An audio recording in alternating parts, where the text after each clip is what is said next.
ただいまよりシンポジウムグローバルヘルス R&D を開始いたします。モデレーターは武田薬品工業株式会社コーポレートコミュニケーション部シニアマネージャー金田光一様です。それでは金田様、お願いいたします。Hi, good afternoon, everybody. So the topic is focusing on the global health and R&D. And we are pleased to invite very established guests, 5 guests. But we have just 1.5 hours, so we have to rush. The point of this session is to provide the viewpoints, as many as possible, in terms of global health and R&D. And the first session is we are provided, so each people's perspective focusing on their specialty. The second session is expectation to Japan. So Japanese government or Japanese civil society or Japanese people in general. And my name is Koichi Kaneda. I'm working for Takeda Pharmaceutical Company. And I'd like to omit the introduction from myself. And I'd like to give the opportunity to Dr. Kurokawa. So what's the connection between World Health Summit regional meeting and this global health? Please. I guess world became sort of one into a sort of entity called global health in last maybe 20 years or so. And now we are in the middle of a big paradigm shift from which sort of built and developed and built since Industrial Revolution, but it's changing something else. Now, global health in general is a term perhaps begin to start at common use around maybe last 15 years or so, from the beginning of the 21st century.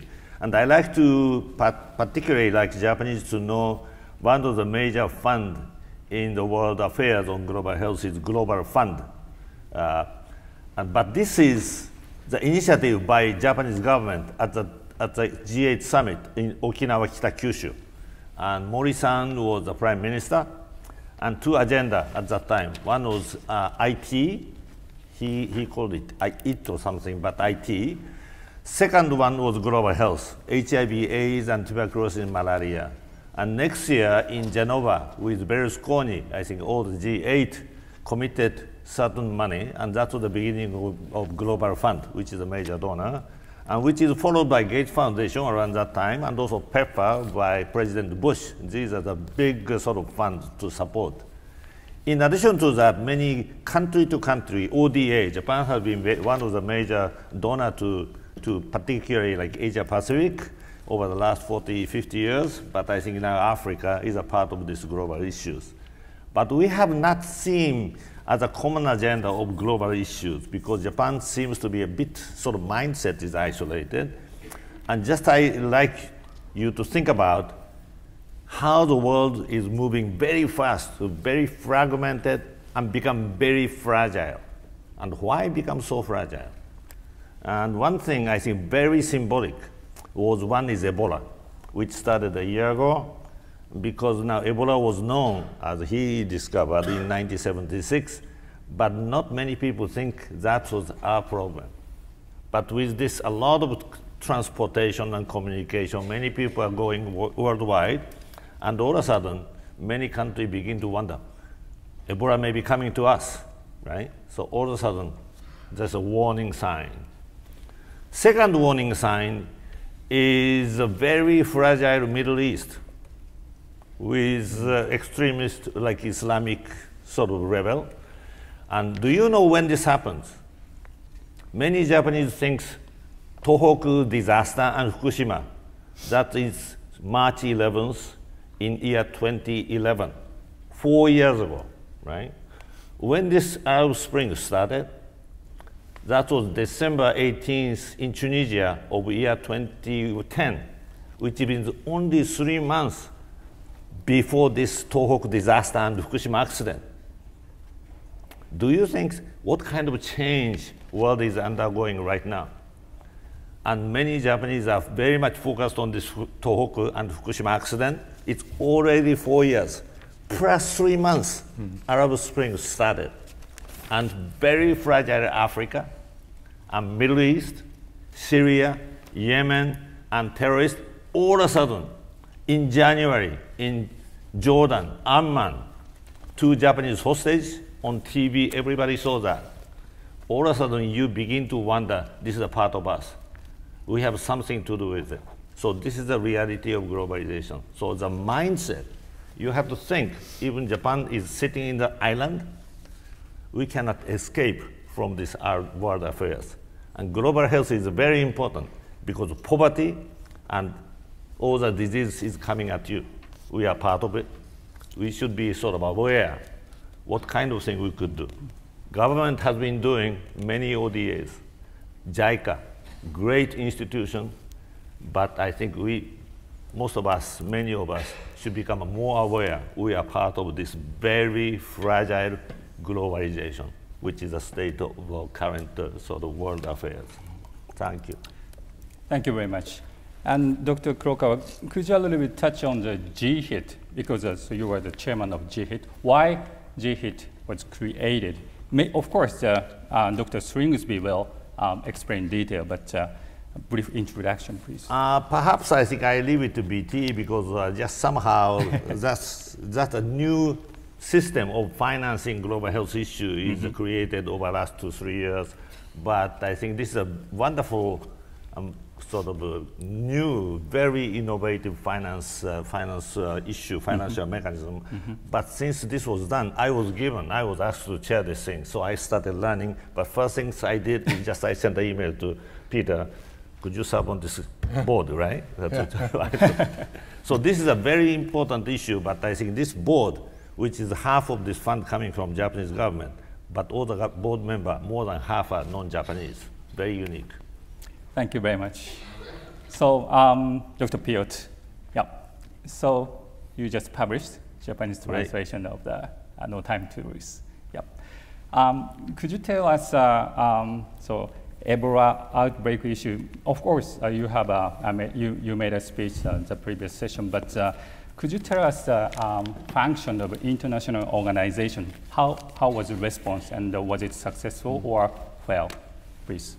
Thank you, Kaneda-san. And first of all, I should indeed disclose that I'm a proud member of the board of GHIT also, and we'll come back to that. I think, first of all, I agree with everything that Kurokawa said, because this notion of no escape from the global world has not been internalized, not only in Japan, but also in Europe. What I see is that people are looking more and more inward, and they think that we can do it alone, and it's just not possible. And the realities are different, and I think indeed an outbreak as Ebola has illustrated how interdependent we are. An epidemic going on thousands of kilometers away from us can pop up in your own country. We saw it with SARS. Starts in East China, Hong Kong. The next day it's in Toronto, killing people there, and so on and so on. So this is a part of the realities of life, and you know, we cannot just stop that, but we have to be better prepared. I think that to come to your question, it means that we also need global governance systems that are adapted to today's world, and they're not. The fact, for example, that the World Health Organization is, you could say, is the Ministry of Health of the world, but that it only interacts with ministers of health is its a fundamental problem, I would say. One, that's not where the power is. When you have things like epidemics, but also what Michael Clark talked about this morning about the growing importance of so-called non-communicable diseases, chronic diseases. A lot of these drivers, they're not in the hands of ministers of health. So we need really, you know, a international governance that represents and can influence the powers of this world at all levels. And we don't have that. And I'm not even talking about the fact that We have institutions that were made after World War II and represent then the power relations and have not much to do anymore with the power relations of today. But that's for another symposium. So I think that on the other hand, we also have to see that in terms of global governance, I believe in healthy pluralism also. I think that, again, our 21st century is a century of networks and not of one hierarchy, one system. In the UK, they like the policy people think architecture. Architecture, then I think of a building with stones and bricks and mortar. We have to think in terms of the cloud and of moving entities, and where, of course, we need, like a WHO, to provide that leadership, but not in the sense that it is trying to do it now. We have many other players, and certainly when it comes to emergencies, on the ground, when you take the UN system, UNHCR, High Commission for Refugees, World Food Programme, UNICEF, they're very operational on the ground. And WHO knows it all, but has no capacity to act. So we should not ask what they can't deliver. But I would say that I don't think it's possible to reform the multilateral system as a whole. I really, having worked in it, maybe I'm a bit, I'm an optimist in general, a big optimist, but for that one I'm not. But I think one can fix certain parts of it, and that's what we could do.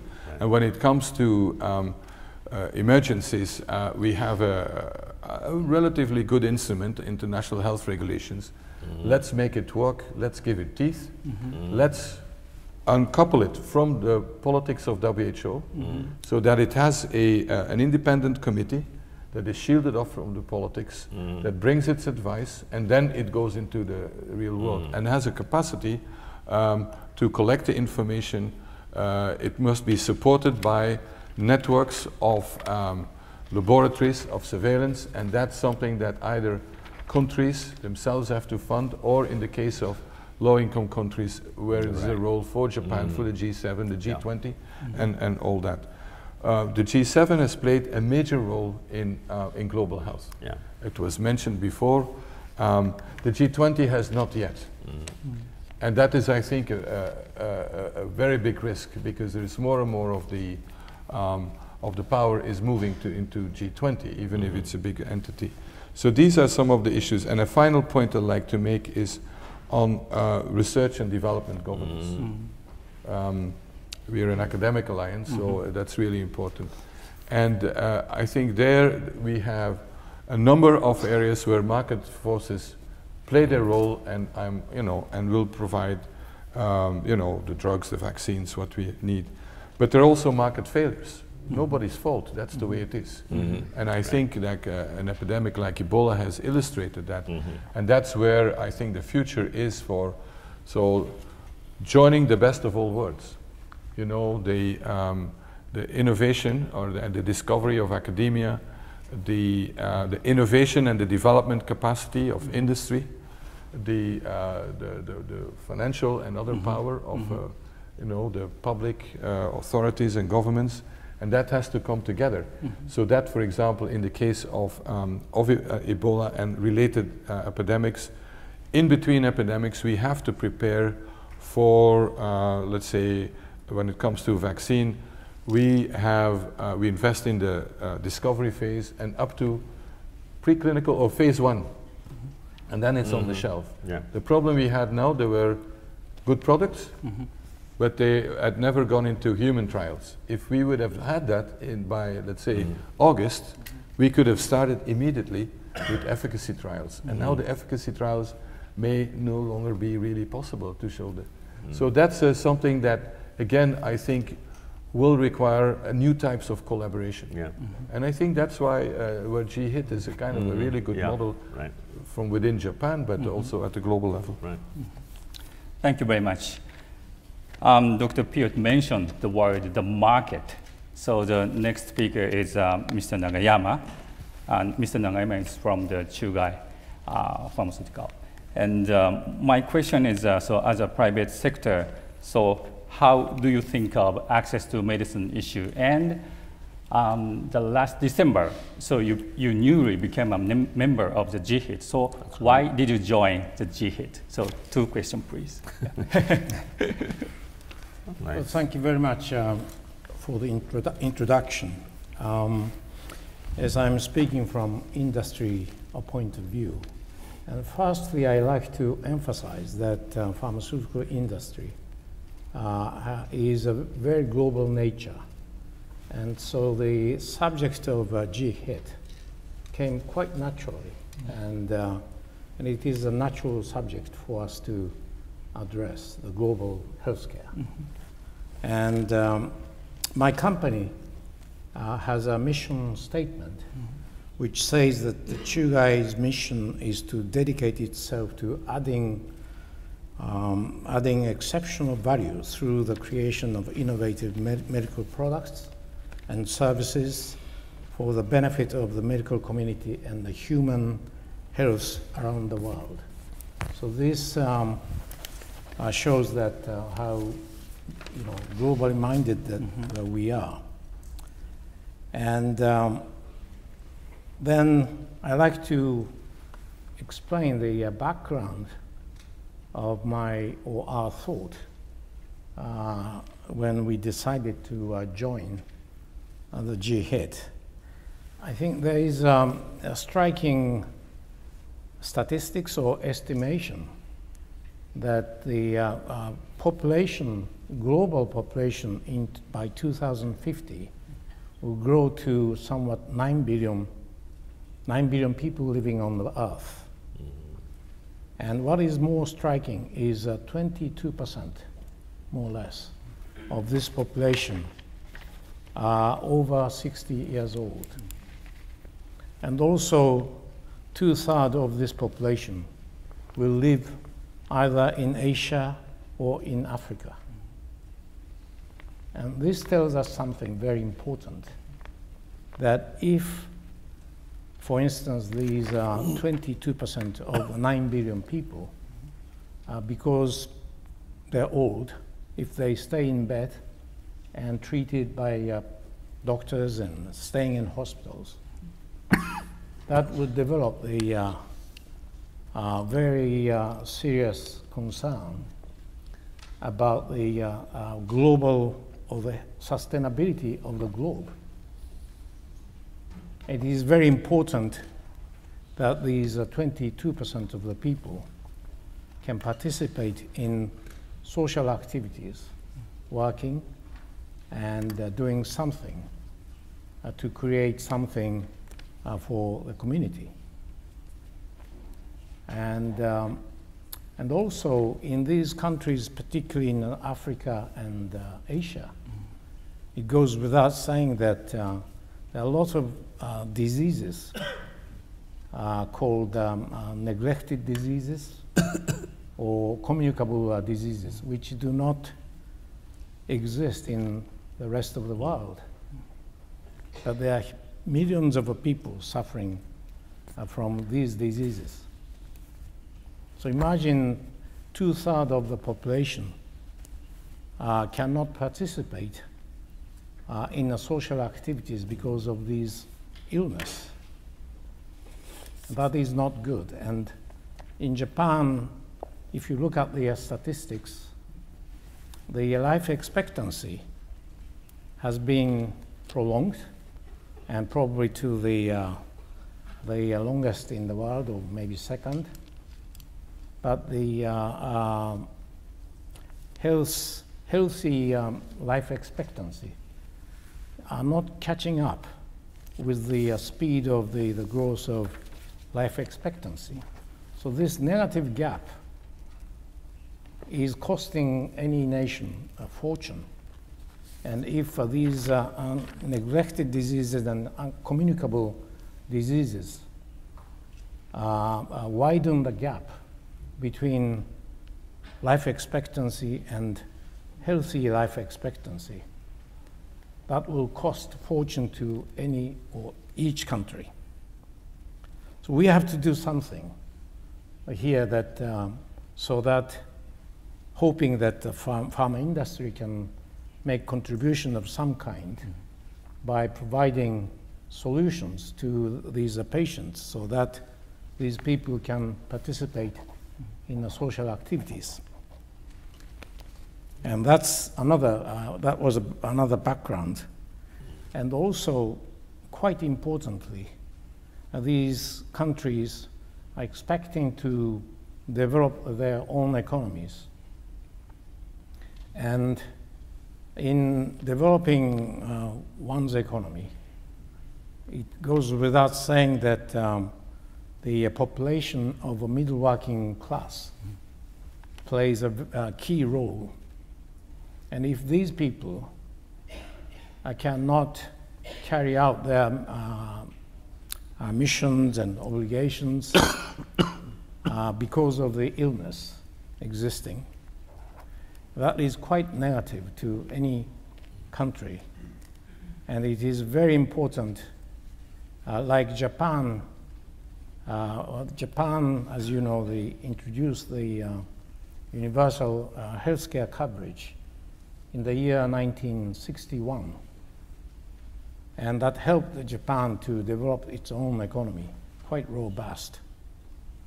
And this has to be, I think, has to be seen in this region that I just mentioned. So altogether, my company decided, hoping that we can make contribution by providing a solution to these diseases existing in the particular areas like Africa and Asia. But we made an entry 1 year behind the other 5 companies. We are 6th company enter the GHIT group.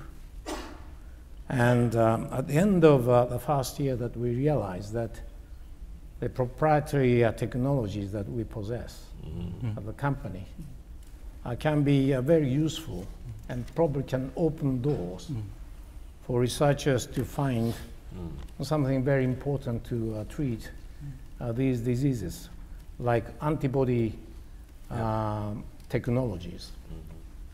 And also, my company has a very large compound library from where that we probably are able to identify some molecule to treat these diseases. So that's how that we decided to join the GHIT. Thank you. Thank you very much. We totally understand the point is a contribution to the health society. But from the private company's viewpoint, so Mr. Nagayama, how do you think the merit to the company itself to join the GHIT? How do you think? The merit? Merit, company's merit. Well, I think in these activities of a GHIT, industry is not expected to make commercial success. I think it is very important that we sort of pave the ground for the population living in these areas. These areas, they do not have so-called universal healthcare coverage. And they can be interrupted to reach the point that they start growing or developing their economy. So we need to be helpful on the threshold of entering the developing the economy. So I think the merit is just to be able to help these nations to develop their economies and to keep the people there healthy or not interrupted by these diseases. So that's. Thank you very much. And Dr. Cottino, thank you for coming this session. And Mr. Nagayama mentioned the good keywords, the community and patients. So you have done incredible achievement to tackle HIV and AIDS. And how do you think of the global health partnership, especially from the viewpoint of the patients and the community? Thank you, and good afternoon to everyone. Thank you very much for inviting me back to Japan since I was last here in 2013.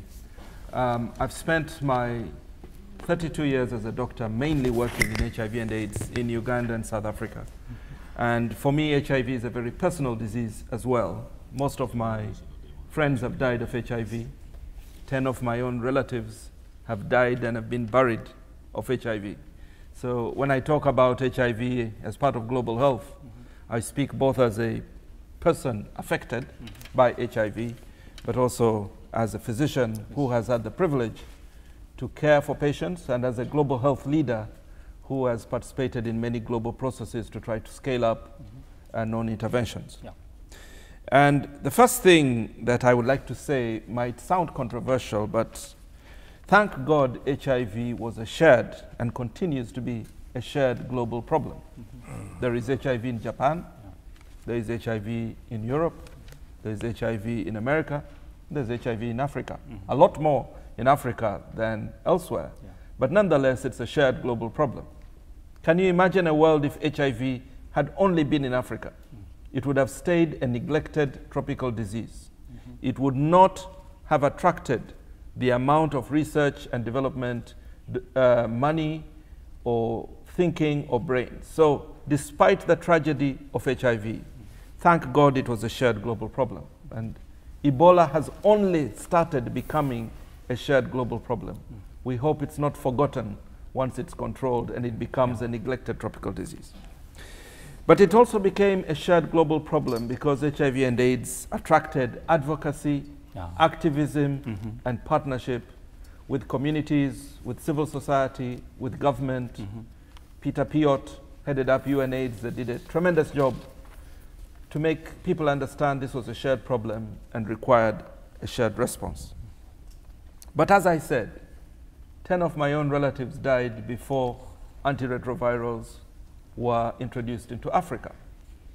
And what was needed to start to control the epidemic was knowledge, technology, and innovations, particularly around laboratory testing, around effective drugs, antiretroviral drugs, around various preventive technologies. And Japan has continued to play a role, particularly around developing knowledge, technology, and innovation. But there's still a long way to go. And then, of course, the third was financing. Financing both out-of-pocket expenditures, which continue to be 50% of the expenditures around HIV, even in Africa, expenditure by the country, but also a global effort through the Global Fund, through PEPFAR, World Bank, Gates Foundation, to finance and make sure that knowledge, technology, and innovation does not stay only in the developed countries, but becomes available to other countries. But at the moment, when I look at where we are with HIV and AIDS, we have come a long, long way. But we are currently at a hiatus, and it's a dangerous hiatus because people think and are starting to say the end of AIDS. Because people are not dying as much or as visibly as they used to die. There is almost a belief that the current tools are sufficient to control HIV and AIDS. And this really, really worries me. Because even with treatment scale up to over 10 million, we know from treatment programs in America that the lifespan of first-line treatment lasts maybe 5 to 7 years, and then you need to go to more and more complicated drugs as resistance emerges. And we have to ask ourselves whether Africa, whether the Global Fund itself, whether PEPFAR is ready to put 10 million people onto second or third line drugs. Therefore, there is a lot of work to be done still. And if we say that we are seeking the end of AIDS, my elder brother Peter mentioned in his talk that we will not see the end of AIDS without an HIV vaccine. And I'm sitting here as chair of the board of the International AIDS Vaccine Initiative. It is very important that we do not take our eye away from this goal. We should not believe that because we have scaled up treatment that we no longer need an HIV vaccine. And who said an HIV vaccine is going to be easy? Polio vaccine took over 30 years to develop. But apart from a vaccine, we have to find a cure, because a vaccine will prevent infections among people who are not infected. We have 25 million people or more, 35 million, who would love to be cured, just like a cure for hepatitis C has emerged. And despite being $100,000 in the United States, economic models have shown that it is better to treat someone than have to bear the lifetime costs of managing a hepatitis C. So we need to do two things. And Japan needs to continue supporting two things: the pursuit of an HIV vaccine using Japanese innovation, biotechnology, financing, and whatever it takes, and the pursuit of a cure, because the current treatment and prevention options are a stopgap, not a perfect one, but a stopgap for maybe 10 years. And then the problem that we saw 20 years ago of people dying will become visible once again unless we come together as a global community to address this. Thank you. Yeah, before moving to Dr. Sringsby, Dr. Piotr, would you have anything to add? I always agree with my brother. No, it's really absolutely true. Okay, so Maybe I can tell you one thing. yeah, please. No, I can tell you one thing. I think you think we take it for granted. We are not sort of afraid of getting poliomyelitis, right? But I'm a rather old man than many of you, but some are the similar age group. But when I was in medical school and going to the last 2 years of sort of clinical exposure to the hospital, I was afraid I may get a poliomyelitis. You know, that's all, you know when that was? 1960, right? But in fact, if you Google it, in that year, in Japan, 5,000 new patients of poliomyelitis, paralyzed, 5,000, right? And late 1950s, Sabin and Salk vaccine was developed and clinical trial went in the US. So then next year, Japan introduced this technology and just with the permission and start producing it.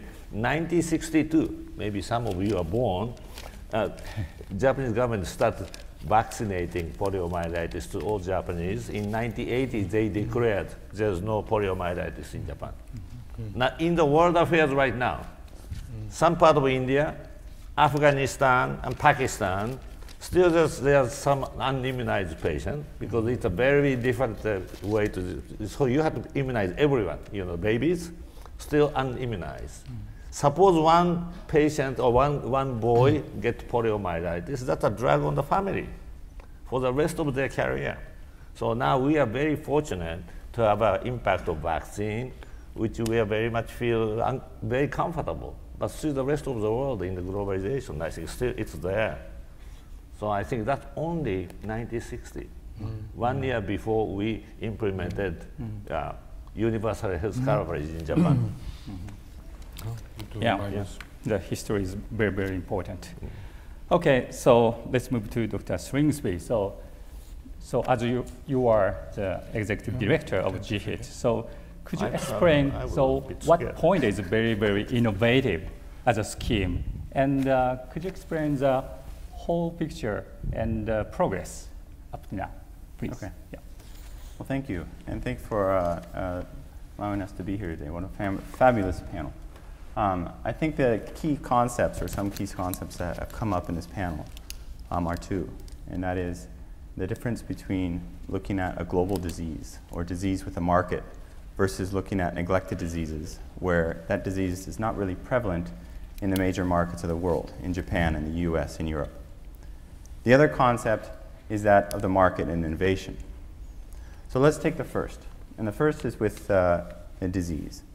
If you look at diseases like malaria, tuberculosis, a constellation of diseases called neglected tropical diseases, currently 4 billion people in the world are at risk of these diseases, 4 billion. Currently 7 billion are living in the world, and by 2050 you're looking at 9 billion. But almost half, a little over half of our population is at risk of these diseases because the majority of our human population is living in poverty in countries of Africa and Asia and South America.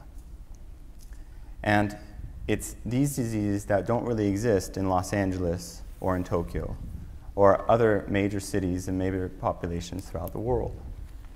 So if that's the case, where's the market for these diseases?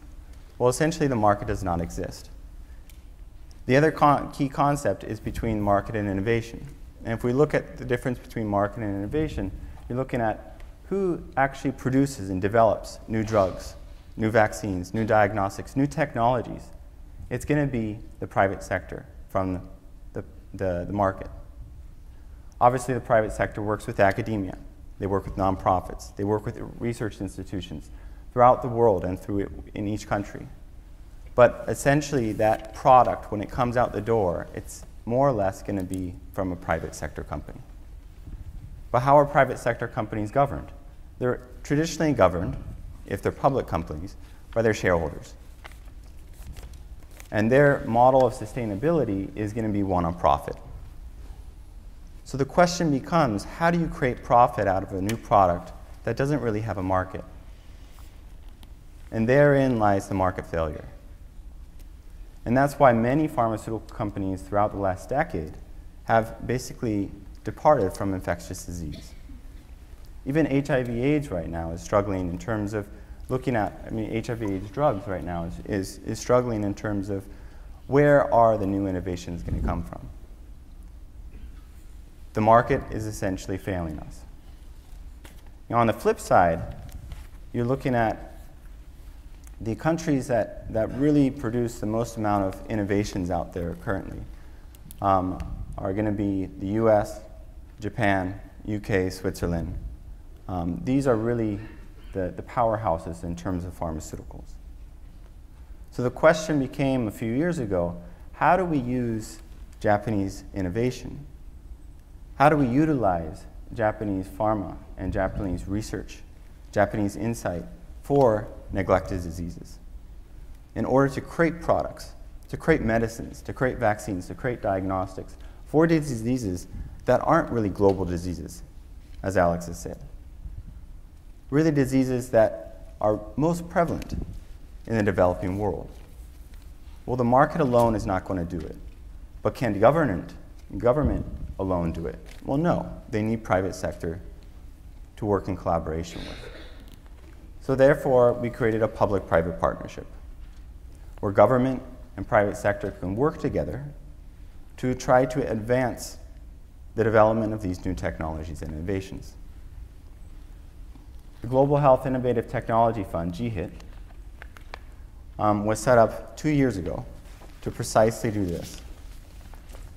And what's unique about this is that it allows private sector and government to work together to fund the development of new products. It doesn't tie the knot between the same private sector companies have to be those development partners. Now that's a key difference. If you look at our governance, if you look at our board, if you look at the selection committee, if you look at our management team of how we actually select new products, our private sector funders are not involved in any of that.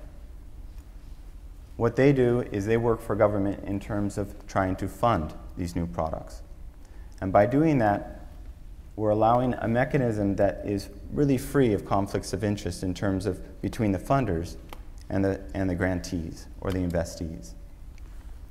Now, we've been in business for about 2 years now. Mm-hmm. And we have over 30 partnerships right now. We have about 35 million out the door in terms of looking at new products being developed, anywhere from discovery to preclinical to clinical. And it's 35 million in cash, but if you look at how much we've leveraged because of in-kind donations and through other partnerships, you're looking at over $60 million in leverage funding in 2 years since we started GHIT. Now, Japan is number 3 in the world for drug development in terms of creating new innovations. In the past, if you look at antibiotics, and you look at the list of common antibiotics they use on a global scale right now, many of those actually came out of Japan. So what we're trying to do here is really tap into that and try to produce new vaccines and drugs and diagnostics for these neglected diseases around the world. And could you clarify the point? So could you tell us a player concretely? So which government, which industry, and which foundation are member of the GHIT? Sure. Yeah. In terms of our government partners, we have the Ministry of Foreign Affairs and the Ministry of Health, Welfare, and Labor. It's unique that these two ministries are working together and are both on our council and board and our selection committee. But they've come together because there's an alliance between ODA or really the overseas development strategies and the nexus that lies within the Ministry of Health, Welfare, and Labor, and that is innovation and technology. So those are the two ministries we work with. In terms of the foundation we work with the Bill and Melinda Gates Foundation. They provide about 1/4 of our funding. And then lastly, in terms of private sector, we have Japan's leading top 6 pharmaceutical companies, one of which is Chugai. And would you have any idea to expand your coverage to NCD area, non-communicable disease area? Yeah. No, not at this point, because you're looking at the market has not completely failed for non-communicable diseases. Having said that, it is a major global crisis right now. You're looking at dietary habits becoming worse and worse. You're looking at obesity, diabetes, cholesterol, hypertension increasing, and the economic burden of non-communicable diseases is only going to increase. But if you look at the innovations that are coming out of the private sector for those diseases, they're still quite prevalent. Dr. Piot or Dr. Cottino, would you know any similar organization or similar network other countries? Such kind of matching mechanism. Yeah, there are a number of public-private partnerships, product development partnerships. I was also involved with the Medicines for Malaria Venture initiative, which I think has been probably up to now the most successful of the public-private partnerships in terms of bring products to the market. And based on the same principles, but I think GHIT is unique in that it capitalizes on Japanese know-how and innovation. And for me, it's part of the entrance of Japan on the global scene in the spirit of what the Kurokawa said in this opening. Yeah. Actually, the organization I'm representing, the International AIDS Vaccine Initiative, is a product development partnership that involves governments, Gates Foundation, but has a strong link to Japanese science. In fact, right now, we are in the middle of testing the Sendai vector with scientists in Japan. And we hope that the success of that partnership would allow similar partnerships between Japan and IAVI, either directly or through the GHIT, or as currently funded through Ministry of Finance and the World Bank. This is an example of Japan continuing to invest in R&D in an HIV vaccine. Can I make one? Yeah, please. Perhaps for many Japanese, I think there's always a public and private and public partnership doing something like ODA and some other things. But when it comes to Japanese companies and Japanese government, quite often there's some hidden agenda behind it. But in Japanese pharma has provided by the track record many seeds for the many innovative medicine, right? Because many seeds. But this GHIT is very unique because now this is a 6 private pharma company donate for 5 years. To the amount of this donation, Gates Foundation matches it. Gates, right? Very famous for global health. Then combined Gates and Japanese private company, Japanese government matches. So that means not only Japanese company and Japanese government, Gates is in, is a major part. So all of a sudden, you begin to see, oh, somehow it's global, right? So that mindset is a very important element. That's the reason I invited Peter and others. So the governing body, Japanese are a minority. So mindset and discussion, everything become global. So I think I like you to support this initiative. You know, GHIT is a part of us, not in Japanese government and Japanese farmers, but I think this is a great sort of a new thing for you to think everything we discuss become global. And so progressive development, sort of many agencies, about 14 of them, so we are trying to connect Japanese farmers' seeds into global entity. It's a pull rather than push. Mr. Nagayama, so right. GHIT factor was a strong factor? Yeah, all of a sudden it's a partnering with GHIT, which we are partnering with GHIT Foundation, which is a good thing. Yeah. So the mindset is how do you think of that? Yes, probably after this session I need to discuss with Professor Kurokawa about hidden agenda of industry. Not knowing exactly what he's I don't know. But anyway, yes, I think the reason that Chugai decided to participate in this very unique program is because of the existence of the two ministries together. They're helping us to develop a new medicine and funded partly by Bill Gates, Melinda Foundation, which is quite unique. I think there's no precedent as such.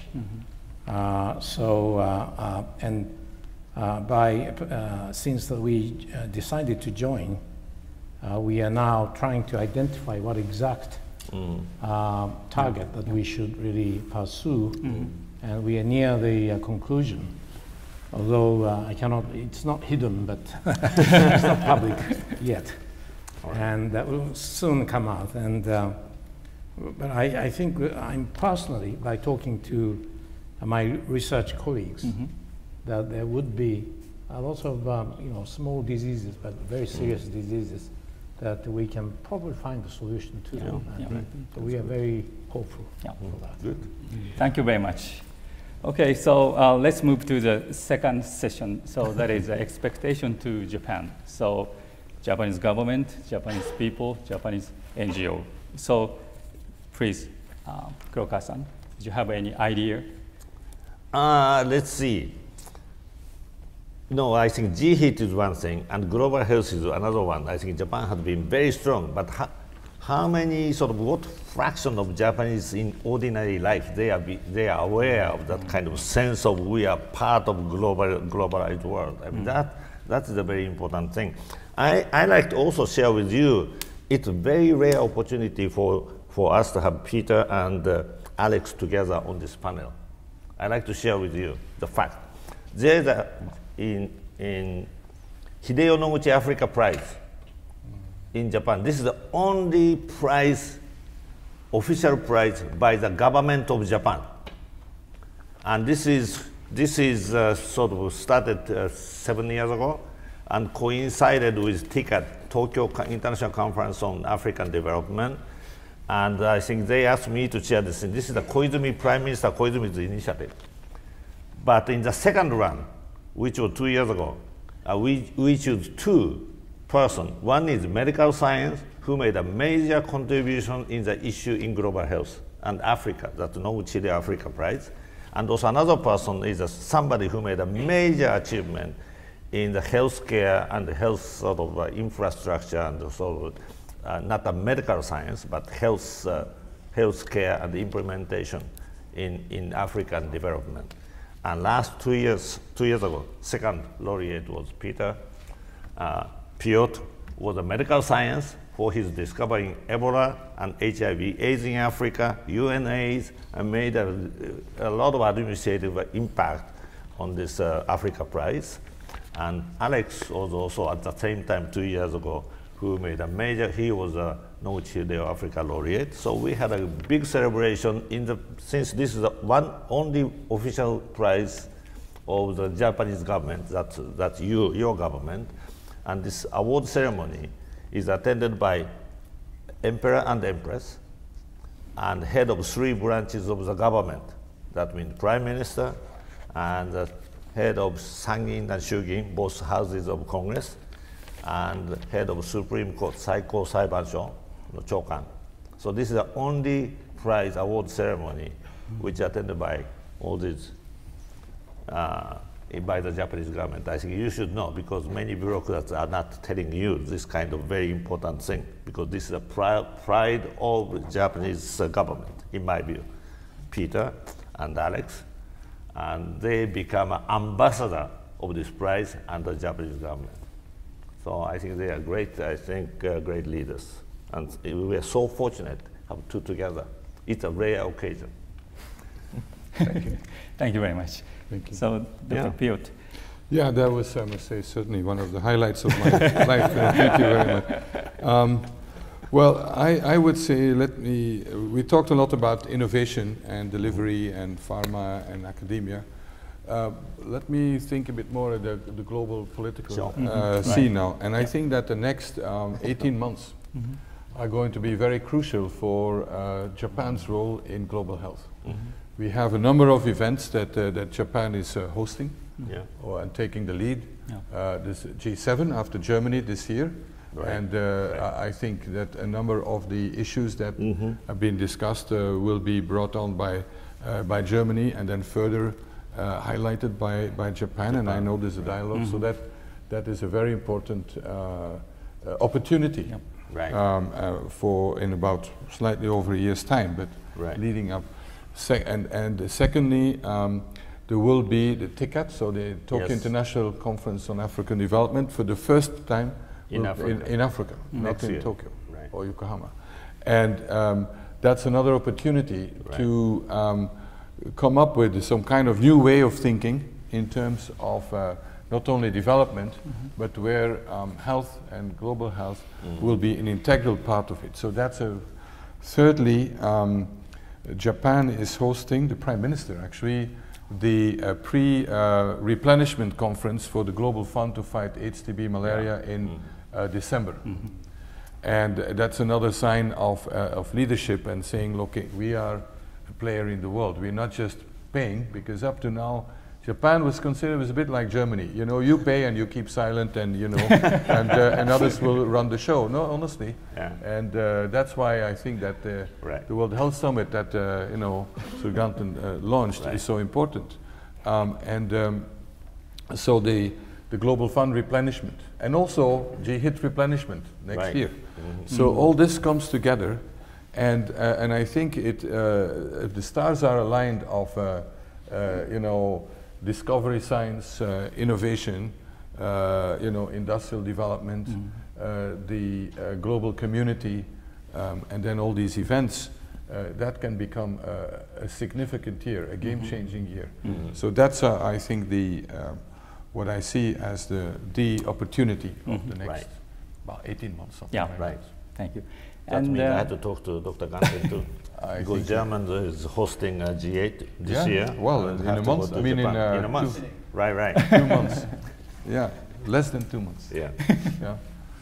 And two more points. So, Dr. Piot has a very rich career in very different sector. And would you have any opinion to the young people? So here, and so this is about career in global health. This is one thing, so please. Are you asking me? Yeah. Well, first of all, what I think that global health needs many different disciplines. Don't think it's only a matter for medical doctors. And whether you're a geographer, you can be into geographic information systems, you can be an urban planner, a political scientist, of course, a clinical researcher. It's not only about infectious diseases, you know, as we heard, and so on. And that's one point. And it can also, you can pursue the goals of global health. You can be working in an NGO. You can go with MSF to wherever there's a crisis. You can work in a pharmaceutical company to work on it. You can work in a public-private partnership, in academia, in government. I think we need this broad coalition and be very open-minded about that. I think that's maybe one of the challenges for Japan and other countries is the the gene that we seem to have for silos. My silo is the only silo in the world. No, that's not how we are going to move. We need to break down these silos. And I think also one statistic I saw that is of concern to me is that I think that if I got the right information, is that there is a decline in young Japanese who spend some time abroad and go studying abroad or have some experience. I think that's a problem for Japan, that's a problem for the world. Just for any of the countries. This part of this, again, I'm a European, so I'm very concerned that in Europe also we have a lot of movement within Europe, but then we think that that's it. And we need to be open to the world. And I said, I think yesterday at some event with Ms. Abe, with young people, high school students and university students, I said, you know, the world has to be inside Japan and Japan has to be in the world. And that will be good for everybody. And I can say that for any country. It's not just Japan. But I also live on an island at the periphery of a big continent, on the United Kingdom, Great Britain. And sometimes I see similarities of insularity, but on the also great opportunities, because an island can only prosper if it's part of the world. And so I think for young people, it's not only the internet and Facebook and all that, that's the world. You have to go in the real world and be open and take risks. I think that's my main message. Good. And another thing is you have many NPO, so non-profit organization friends in Japan. So you spend some time in Shimbashi and have a drink with the NPO. Don't tell everything. That's a secret. You read my book. So according to this book. So do you have any appeal to so Japanese NPO? No. NPO? Yeah, so NGO or NPO. Non-profit sector. Well, I think that I'm a strong believer, as you heard, in pluralism of all kinds. And we each have a role to play. And that can change according to where you are in your life. But yesterday with these young people, it was fantastic, you know, high school kids. I said, you know, it was about HIV, but I said, you know, get yourself organized, speak up, and connect. I think the world, there's many paradoxes in the world. I think as living with your internal contradictions is not only the big challenge for an individual, but also for a country. And so it means that, you know, we're so connected in the world today, as I mentioned, Facebook and all that. But also put that into practice. And I think, maybe I'm not going to say very PC things now, but what strikes me is that the Japanese that I meet outside Japan and who are active in NGOs in the world, nearly all women. All women. And you know, very active and so on. Where are the men? Maybe it is not a scientific statement, but you know, I think really, and that's a good thing, but we need this engagement with the world. I'm a strong believer that we will go to a better world by each of us sharing our strengths, because that will dilute our weaknesses and the risk that each of us has in ourselves. So we can, we need to work on that. And that's the future, is the young people. And I think the universities have a big role to play in that. And again, the universities have to get out of their ivory tower. Japan has a lot of Nobel Prize winners. A lot. But how are they connected to the society, to people, and all that? So I think these are, but you're not the only ones to have these challenges. So just work on it and go for it. But you need young people for that. Thank you very much. So, Mr. Nagayama, so would you have any expectation to Japanese government or so Japanese pharmaceutical, so yourself? So what's your plan? Next step? Well, thank you very much. Maybe I can make a few points from a different angle. The firstly, as I mentioned very briefly about the Japanese universal healthcare coverage system, which was founded in 1961. So since then, I think 50 more years have passed. And according to WHO, our system, which I think we followed when it was founded, the European model rather than American model. Our American model is a very unique of its own. And the system covered entire population. And that helped Japan. And Japan, that time, the birth rate was very high, and average age was very low, and a young nation, and trying to develop its own economy, very robust. And they succeeded in doing so. And so therefore, I think even Mr. Abe, in his agenda, he's implying that Japan should play some role in building a capacity in these countries in Asia and Africa and some of the countries, maybe in Latin America, to establish their own healthcare coverage, universal healthcare coverage system. Because I think to run the system requires expertise and experiences, which probably we can provide. And so therefore, this is where that I think probably the government can do something, maybe jointly with Europe. And that's one thing.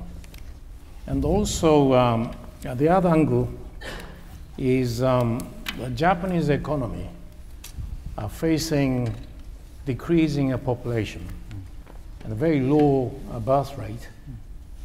And many companies looking for the new opportunities to grow, moving to their plants to Asia or Africa. And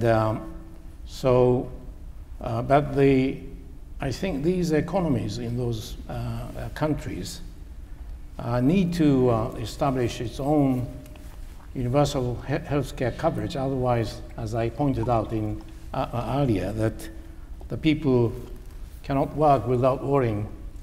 They have to work without worrying about their health, and because they're covered in healthcare system coverage. And so therefore, the Japanese companies investing into Asian countries, for instance, need to be assured that their own employees and the local employees are safe and are not interrupted by the sudden diseases or communicable diseases or neglected diseases. And so it is crucially important that in the process of developing the economies, this universal healthcare coverage of some kind be established.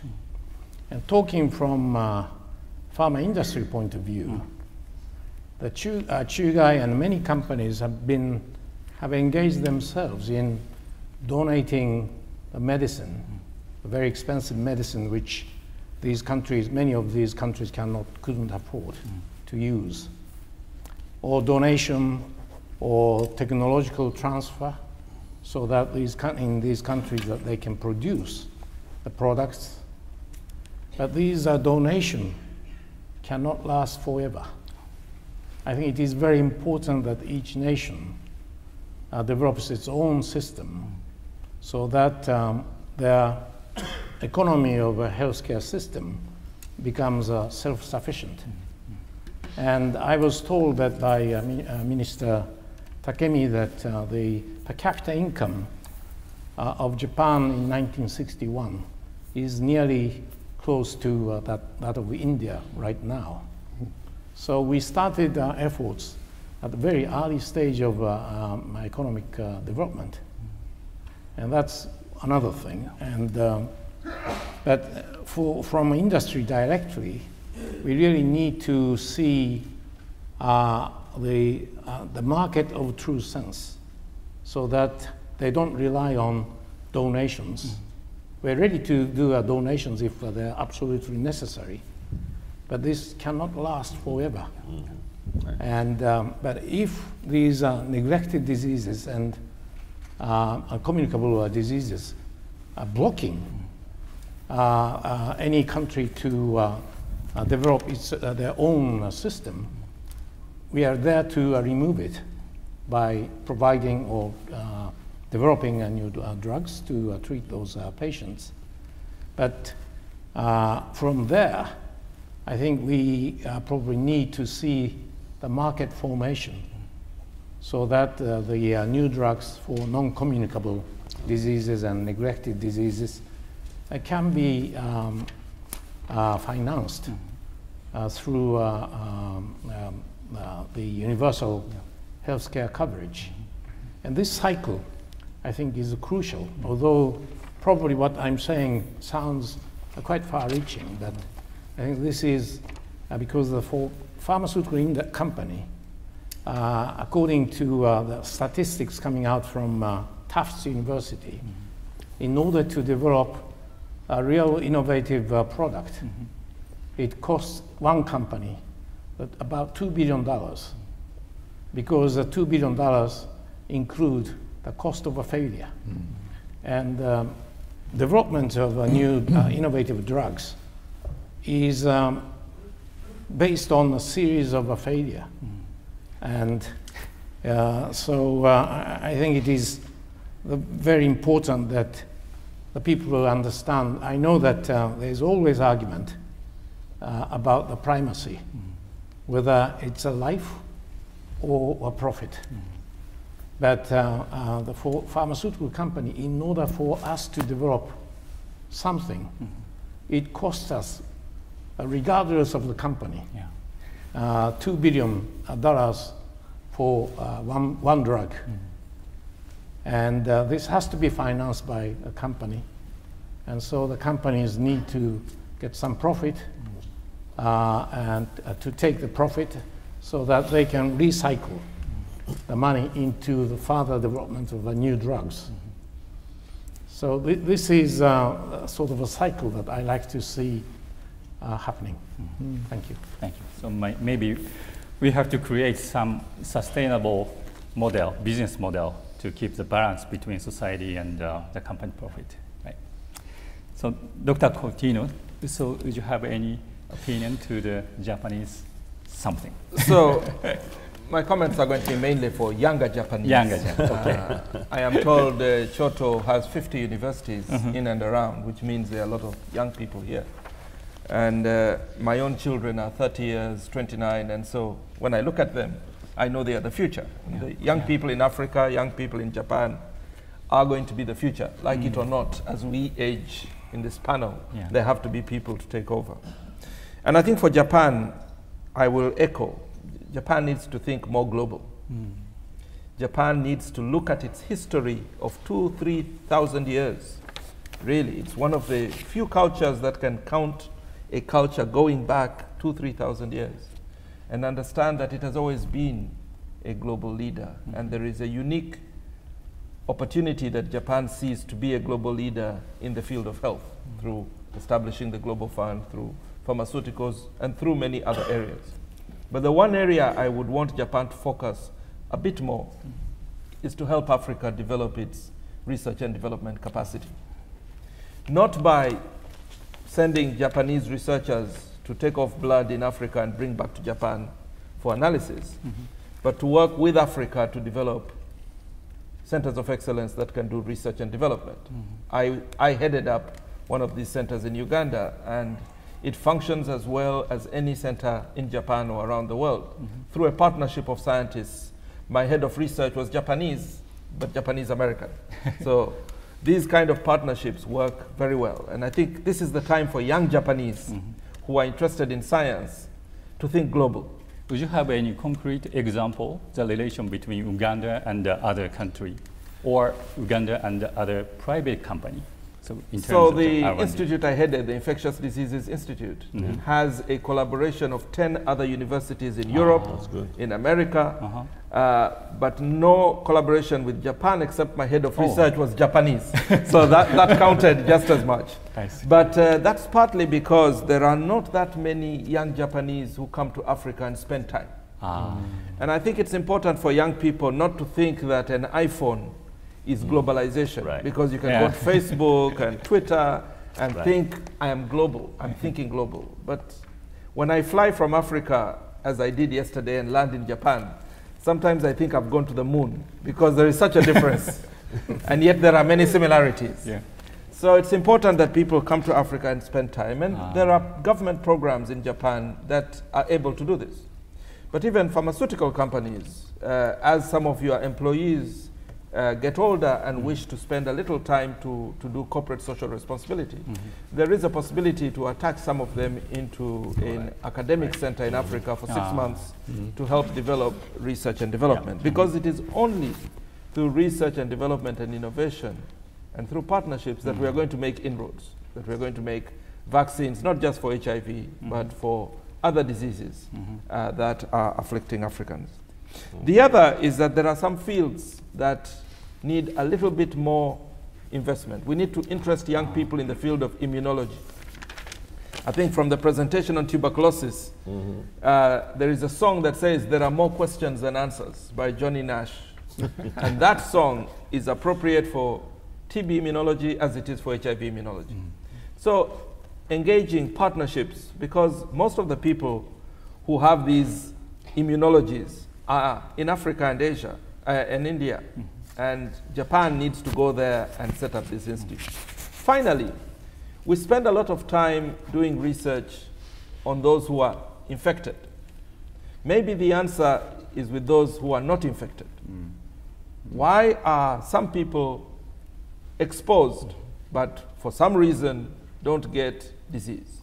So these are ripe areas, and there may be many others that could stimulate young Japanese minds, young African minds, and we need to do some of that research in Japan, but we surely need to do a lot of that research in Africa. And so I urge the Japanese government, which often has done a lot to put up buildings and hospitals in Africa that are sometimes not used after they have been put up properly, that you can diversify some of that investment into academic centers of research so that Africans stay in Africa, as I have done, to continue doing research and development for these diseases.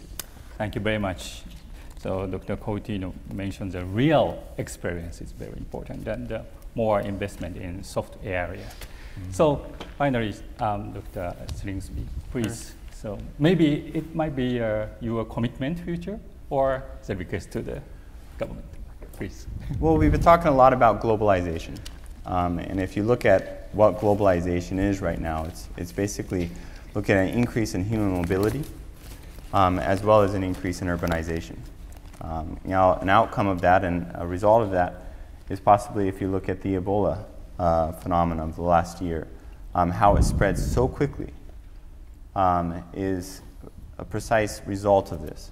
If you look at the prevalence patterns or the incidence patterns of dengue, it almost mirrors that of human mobility over the last 20 to 30 years.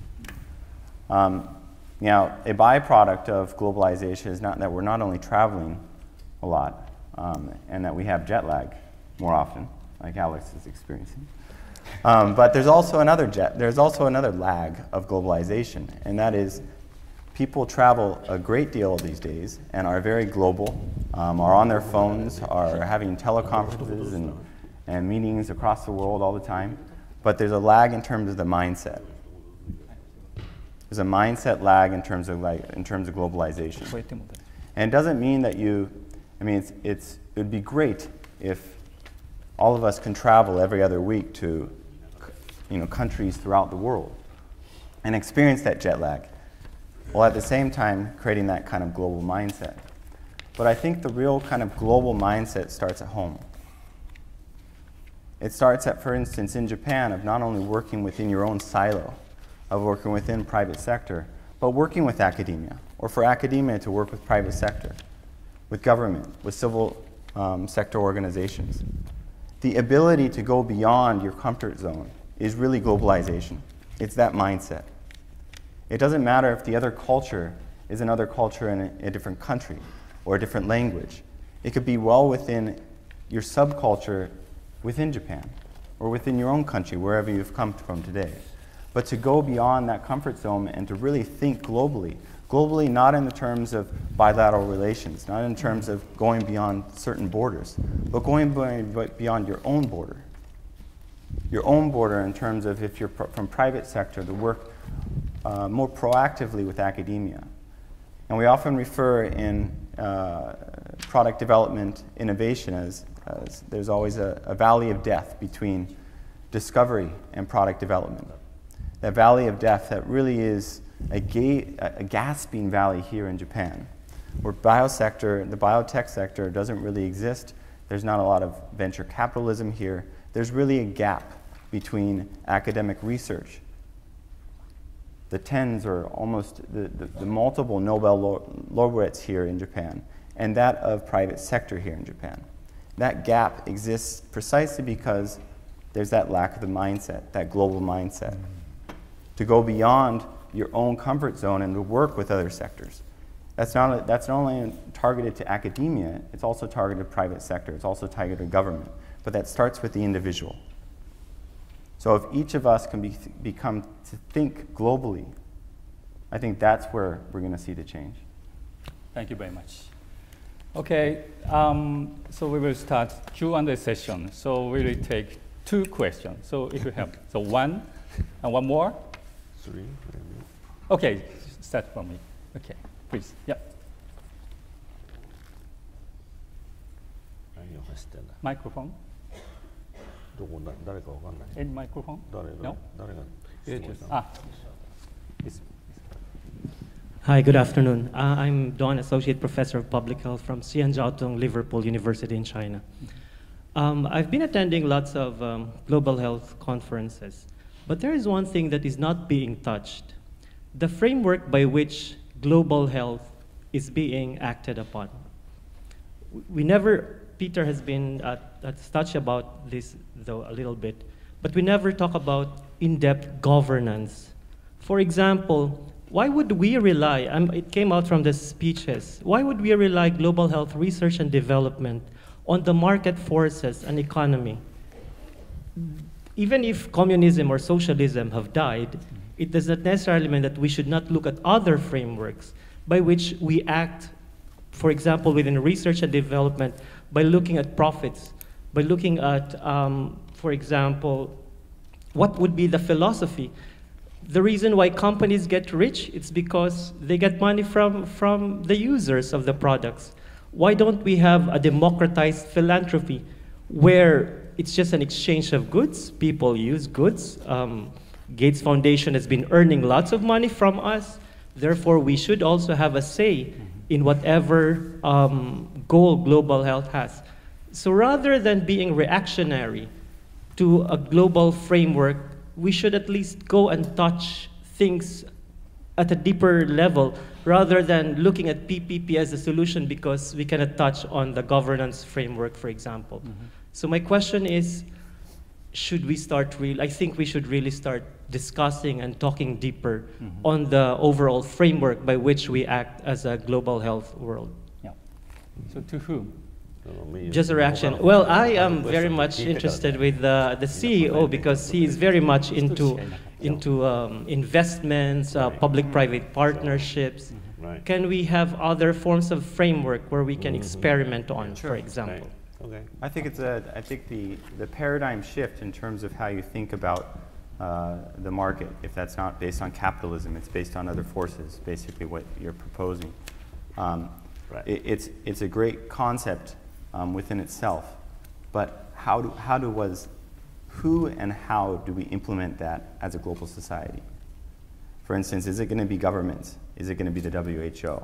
If that's the case, how do they start that? How do they get over the initial inertia in terms of creating that market or that mechanism of innovation? Right now, the ability to create products from discovery to the market resides within the private sector, resides within the industry. So to really transcend that and create an entirely different philosophy out there, in order to go beyond capitalism, you have to create an entire different sector almost. Because the current private sector, it's against their governance and against the structure of the companies and of the market to do that. So how are you going to get that ball rolling? How are you going to overcome that inertia in order to create that sector is really the fundamental question going forward.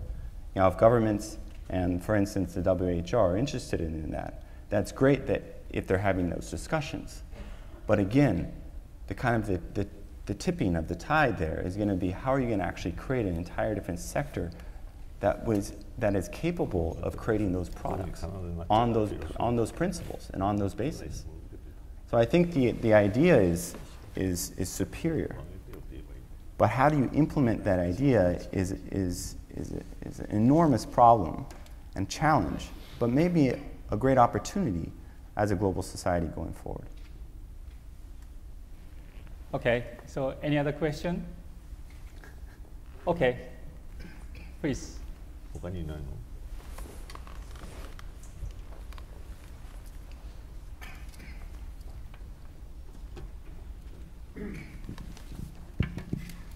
貴重なご講演をありがとうございます。私は英語も堪能ではございませんので、すべて日本語でよろしゅうございますか？ダメ。英語がいいんですけれども。英語がいい。では簡単に申し上げます。私は専門がイノベーション系知的財産の方向でございまして、申し訳ございません。プロパテントではなくプロイノベーションの立場で本日のお題の中に SR がございましたので会場に足を運ばせていただきました。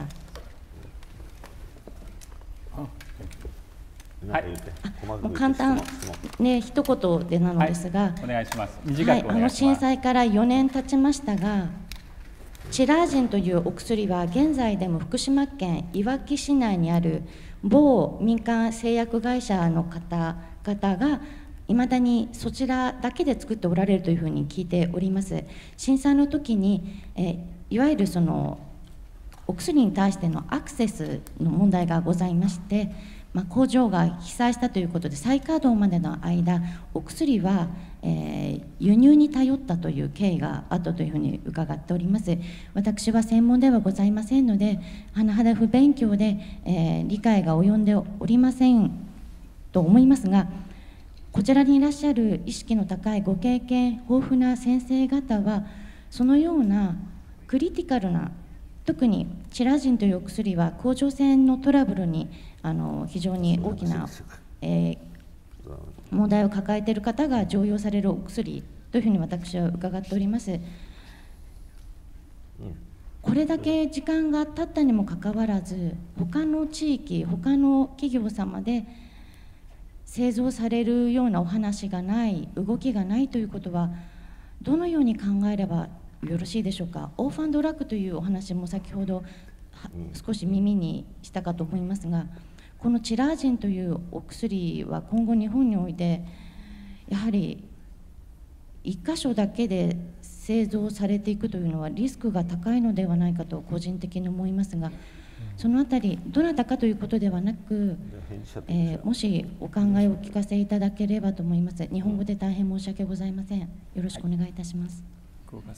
もしそういうことがあるんであれば、その経営者なり何かが英語でどんどん発信できないんですか。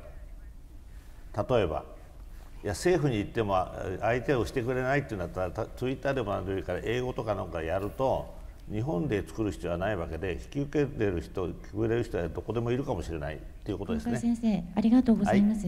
私が伺っているのは、薬価が安いということがすべての原因であるというふうに伺っております。ですから、本日、ファンドの方もおられて。それはそれはだから、それも見てください、GHITもね。公募してますから、全部。金田さん。はい、どうぞ。大変ご指摘の点は重要なことなんですけれども、私の会社も震災の時にいくつか供給が断たれそうになったことがございます。幸い多くのものが海外で調達できるということで、厚生労働省も非常に協力をしてくれて、緊急輸入と、輸入するにはまたいろいろ手続きがいっぱいあるんですけれども、そういうものをかなり端折ってやってくれたと。でその後ですね、我々企業としては、なかなか確かに薬価の安いものをいつも作って在庫にしておくということは非常に会社としてはできないことなんで、少し在庫期間を延ばしまして、それから東西で例えば流通倉庫に分けて少し余計めに置いとくとか、そういう緊急に必要なものについてはそういう手段も取っておりますので、比較的ですね、この間の震災の時は、本当に例外的に今のような話もあると思いますけれども、私から見るとかなり短期間で解決ができたのかなという気はしております。はい。ありがとうございました。はい。コメント？ Yes. はい。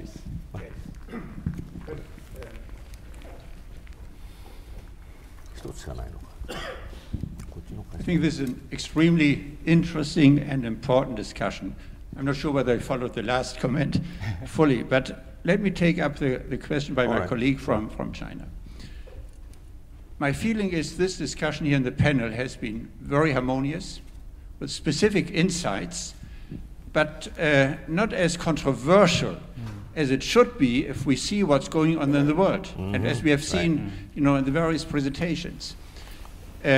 The general idea, if I got you right, and I agree, that we still think ourselves, despite pluralism and looking into other countries, along the lines of what we have been taught to think, that is last century kind of thinking. Right. We know we are global, but we think in terms of profit, we think in terms of local governments, we think in terms of various parts of society, civil society, non-profit, profit, politics, academia, and so on. But they're not really coming together. Right. And I'm not sure whether we're not missing a chance. I mean, I'm not hoping that in this hour and a half we can change that. Missing a chance to use health, which is a humanitarian program along the world where everybody agrees on. I don't know of any other topic. Where we can bring together science and industry and all the other forces of the world to rethink the way we behave, the way we are organized, the way we interact. Of course, this cannot be a unified world government, at least not for the time being. But we have to kind of develop mechanisms where the various sectors not only interact, but give up some of them. As we know, they are not interacting, they are fighting each other. Openly or with different means, use health as a topic where a deeper thinking, if I may take that up, of a new way of global thinking develops. This has not been achieved, and I think it's a valuable task for all of us. Thank you very much. Right. Yep. So time is up. So we can learn a lot from the distinguished panel. And this is just the introduction of global health and R&D. So of course, we totally understand that the deeper discussion is coming. So anyway, so thank you very much for the distinguished panel, and we will continue the discussion, please. Thank you very much. 金田様、ご登壇いただきました皆様、ありがとうございました。これにてシンポジウムを終了いたします。